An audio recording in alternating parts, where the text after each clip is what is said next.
In this video, you will see how to remove border from text box in Word document. It's very easy. First, you need to click on the text box to select the text box.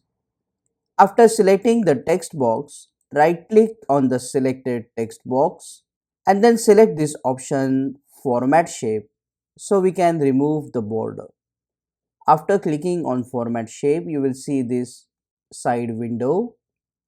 You need to click here on the line option to expand it, and at present there is a option selected solid line.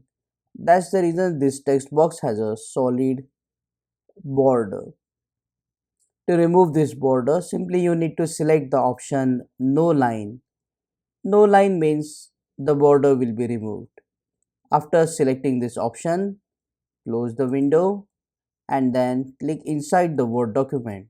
Now the text box will exist. You can click on it, but there will be no border around the text box.